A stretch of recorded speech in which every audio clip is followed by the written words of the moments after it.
Good morning বন্ধুরা। অনেক সকালে উঠে গেছি, কিন্তু এখনই গুড মর্নিং বললাম। এই কারণে বলি সমস্ত কাজকর্ম সেরে টেরে রেডি হয়ে আসি, এসে নিয়ে তারপরে মানে ক্যামেরার কাছে আসার জন্য তো আমার সময় চাই। এমন তো নয় যে একজন ক্যামেরা নিয়ে পিছনে ধরে থাকবে সকাল থেকে পেছন পেছনে আর গুড মর্নিং বলে সব কাজ শুরু করবো। সকালে অনেক কাজই থাকে, তোমাদেরও থাকে, তোমরা খুব ভালো মতোই জানো। এখন বসন্তকাল তো, যেদিন ছুটি থাকে, আজকে রবিবার, আজকে রবিবারের সকাল গুড মর্নিং আরেকবার বললাম। তো একটু সকালটায় ভালো সময় থাকে, তাড়াহুড়া থাকে না, অফিসে রান্না থাকে না। বাগানে যাই, বাগানে গিয়ে ফুল তুলতে এত ভালো লাগে। বসন্তকাল তো প্রত্যেকটা গাছে ফুল দেয়, কিছু না কিছু দিবেই। আর ঝুড়ি ভর্তি ফুল হয়ে যায়, অতটা তুলি না, যতটা দরকার হয় ততটুকু তুলি।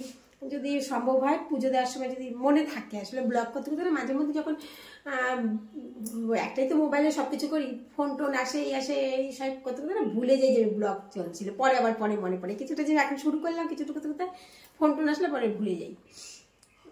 এত ফুল হয়েছে না, এত আনন্দ লাগে, তাই ফুল টুল তুলছিলাম, সব গাছপালাগুলো দেখছিলাম। আর তেমনি মশার কামড়, ওই হাই রে হাই, সারা শরীর জ্বলে পড়ে যাচ্ছে, প্রচুর মশা। যার জন্য মানে কম যাই, তা ওই যে ছুটির দিনগুলোতে বেশি যাওয়া হয়। অন্য দিনকে তো উঠোনে যদি দু একটা যা ফুল হয়, দু একটা বলে ভালোই ফুল হয়ে যাবে, ঠাকুরের সাফিসিয়েন্ট।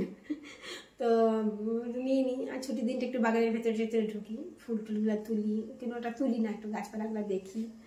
আর প্রত্যেকটা গাছে ফুল হচ্ছে, বসন্তকালটা বেশ ভালো লাগছে, খুব ভালো লাগছে। তো আমি চা পিয়েছি, অনেক বেলা হয়ে গেছে, কিন্তু রবিবার তো বেলা হলো কোনো ব্যাপার না। শুধু ব্যাপার এটাই যে কাজে দিদি আসার আগে রান্নাটা হয়ে গেলে কি আর বাসনগুলো বেরিয়ে যায়, ওই জন্যই তাড়া, তাছাড়া কোনো তাড়া নেই ছোটোর দিনে।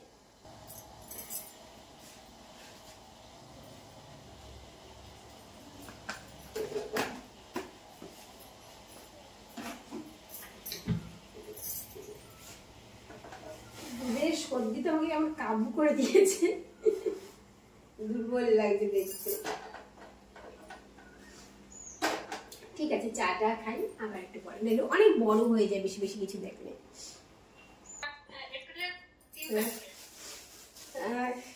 জলখাবারটা হলো, জলখাবার হয়নি, সরি, চা খাবার হলো, জলখাবার হয়নি। জলখাবার মোটামুটি রেডি আছে, দিয়ে দিব খেতে, একটু পরে খাবে, কালকে চা খেলো তো। আমি ডিম, কালকে দেশি মুরগির ডিম আনছি, দেশি মুরগির ডিমগুলো সেদ্ধ দিয়ে দিয়ে, দেশি মুরগির ডিম হবে। আবার এদিকে আবার কথা ফোনে মানে দেখো মেয়ের সঙ্গে ভিডিও কলে কথা হচ্ছে, এই কারণে কথা বলছি। ওরা না আমার ফোনে সবসময় ভিডিও কল করে, আর আমার ব্লগ চলতে থাকে, ধরতে পারি না, সেই জন্য ওদের করার আগে আমি ফোনটা করে দিচ্ছি, যাতে আমার ফোনে আর না করে, আমি ওদের ফোনে কথা বলে দিচ্ছি। তোর নামে নালিশ করে দিলাম ব্লগের মধ্যে। তো আমি ডিম সেদ্ধ চাপিয়ে দিলাম, 5টা, 4টা তো ঝোলে খাবো, 5টা এই কারণে চাপালাম। দেখি কত বকু, যদি টিফিনে রুটি দেবো তো রুটির সঙ্গে একটা ডিম সেদ্ধ দিই, দেখো। যদিও বেশি ডিম খাওয়া উচিত না, রোজ তো খায় না, সপ্তাহে 1 দিন 2 দিন একটু একটু খেতেই পারে, না খেলেও তো আপনার অনেক ওষুধ খায়, পুষ্টির দরকার আছে। তো ডিম সেদ্ধটা বসাই, একটু ওদের সঙ্গে কথা বলে তারপরে জল খাবারের ব্যবস্থা করে রান্না করবো। তারপরে তো কি বলতো, কালকে তো শাকটা বেঁচে রেখেছি, শাকটা কাটতে হবে, বাছা হয়ে গেছে, তো আবার এই ফ্রিজে ঢুকিয়ে রেখে শুকিয়ে রয়েছে।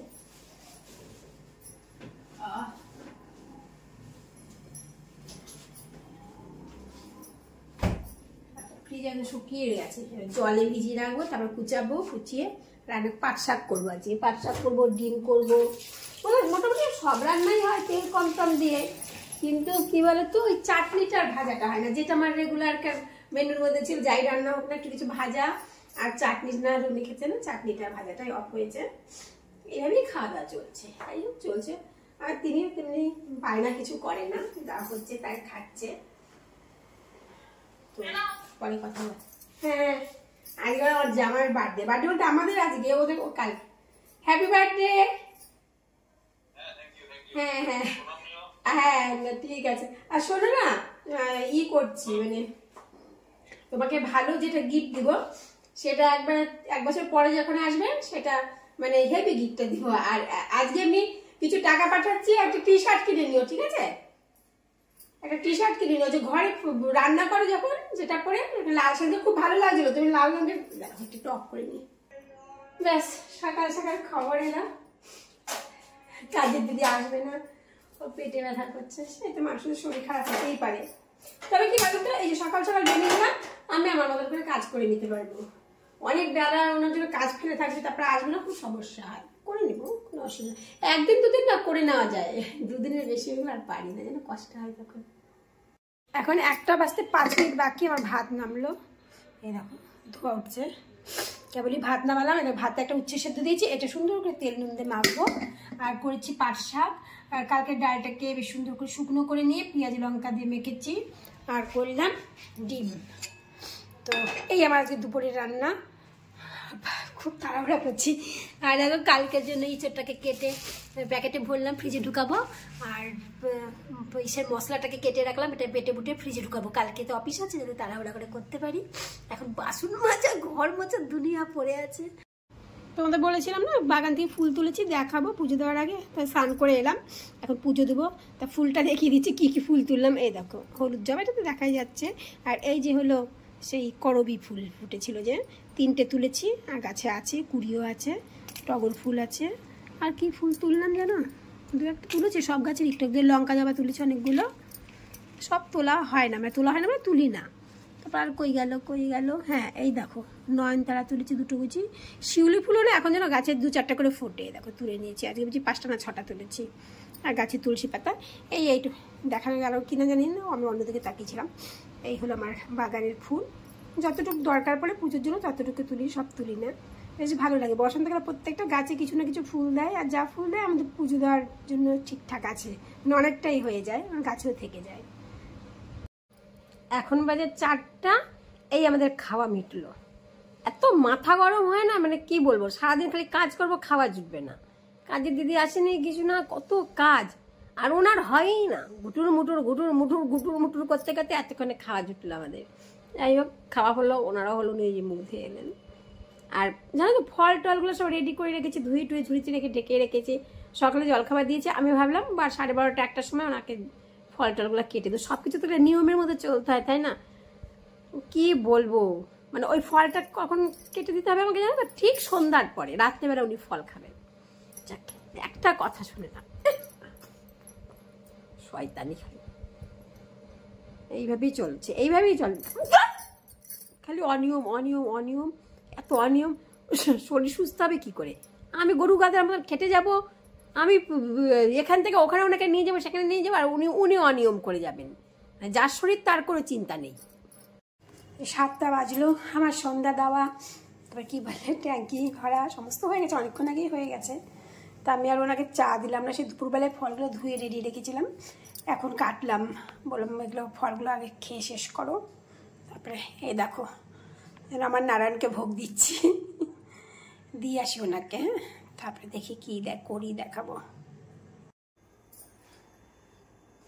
এখন 15টা বাজে, বিকেল থেকে চা দিইনি কর্তাবাবুকে, একটু চা দিচ্ছি। চা চাইলে অবশ্যই, সেই জন্য মোবাইল ঘাটছিলাম শুয়ে, একটু চা দিই, তারপর রান্না করবো। দেরি আছে, শুধু তো না 4টা রুটি আর একটা কি তরকারি করি দেখি, কুমড়ো আছে, ঢেঁড়স আছে, কিছু একটা তরকারি করবো। আর আমার রান্না তো আছে, দুপুরে যা ভাত তরকারি সবই আছে।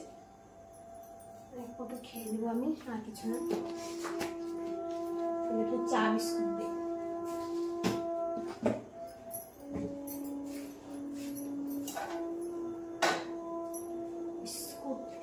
বিস্কুট দিব।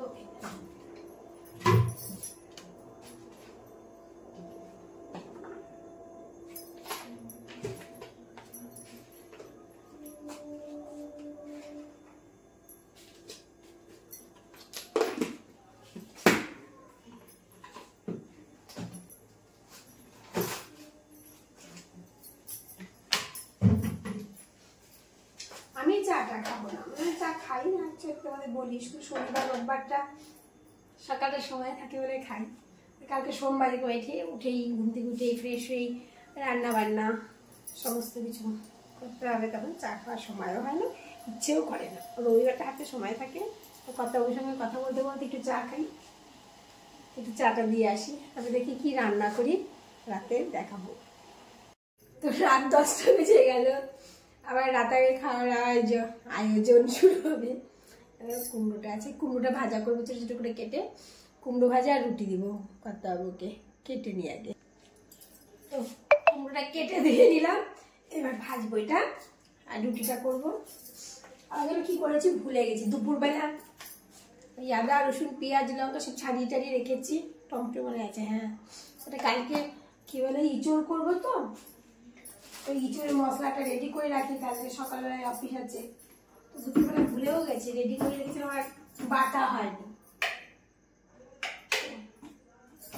বেটে নিই।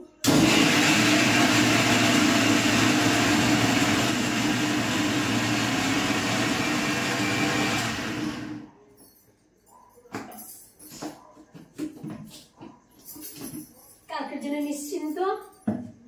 মানুষের একবেলা খেতে খেতে একবেলা চিন্তা, একদিন খেতে খেতে আর একদিনের চিন্তা, এটা মানুষের চিন্তা। তো ভিডিওটা আমি এখানে শেষ করছি, কারণ এখন রান্না করবো, তো কুমড়ো করবো, রুটি করবো, খেতে দেবো। আর এমনিতে অনেক বড় হয়ে গেছে, রাত্রি হয়ে গেছে, 10টা বেজে গেছে। তো টাটা, সবাই ভালো থাকবে, গুড নাইট।